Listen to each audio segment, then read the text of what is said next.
So the last drawing we're going to do is an exploded view of our project. The exploded view is going to have all the sub-assemblies showing. When I say sub-assemblies, it's the ones you can see here. So the panels, the base, the top edging, and the lid. If you've only got the panels, that's fine. We can do one with that as well.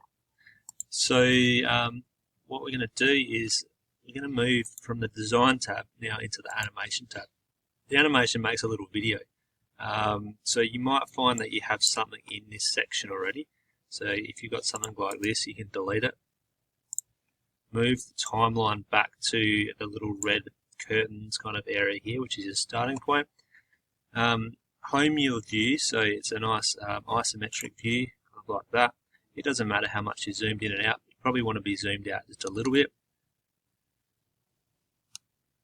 And into the center of your screen. Next thing, we're going to move the bar across to, say, 2, 3, 4 seconds. It won't matter. And then we're going to start to explode this view apart. So let's start with the lid. You need to select the lid here, go to Move, and then we're going to go directly up with that. Then we're going to go to the top edging. So before we do that, we'll click OK. Top edging, and do the same. So try and work in the same plane and just go straight up. Click OK. Then go to the base. Now the base will move down at this stage.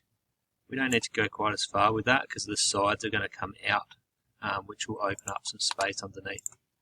So let's go to that back panel now, and we're going to go outwards with that one.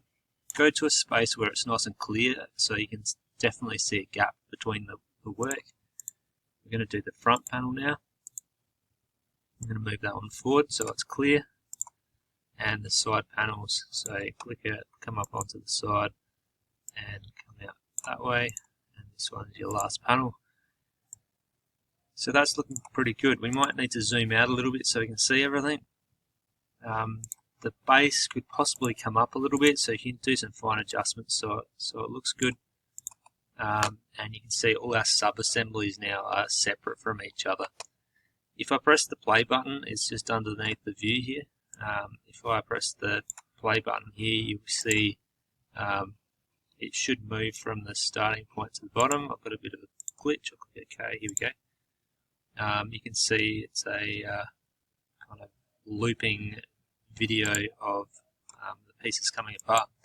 The video really doesn't matter. The next part that we're going to do to this project does. So we could go one step further and bring all these sub-assemblies and split them apart. But really what you do is you do that in a separate drawing if you're going to do that. So we're not going to break it down at this stage. So do a save at this point. Make sure that your work is ready to go. You should have followed the templates and the preferences set up before you get to this. So if you've done any other drawings, you would have done that. We're going to go new drawing from design. And this time here, you should be able to click down here.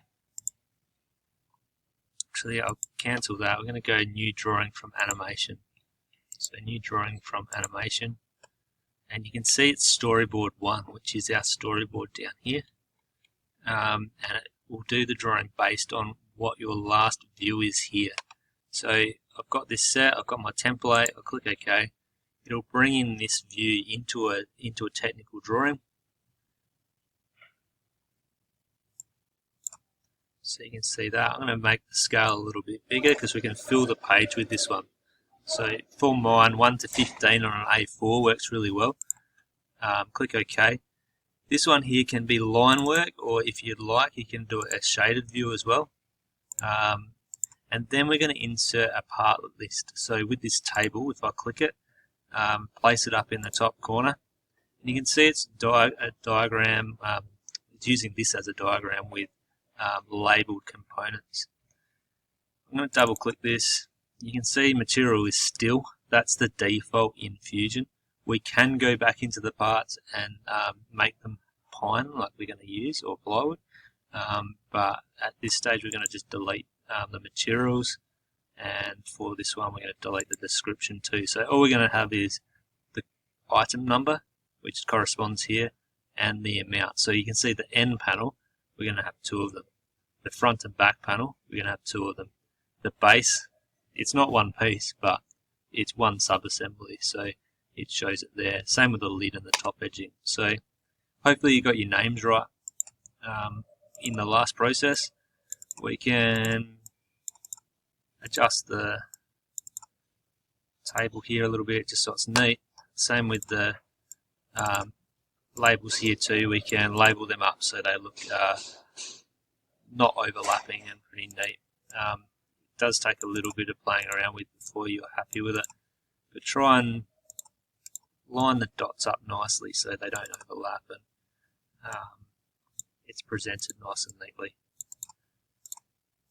You could go forward and do this to all of your components. That's what you'd do if you were doing a Year 12 project. It would make it super easy. If you've got all the planning done, once you go into the workshop, you just follow the list and you've got all the decision making made for you without wasting time in the workshop. So hopefully that was helpful. Try and present it as neatly as possible. Make sure your details are right in the title block as well, and you'll be ready to present your work.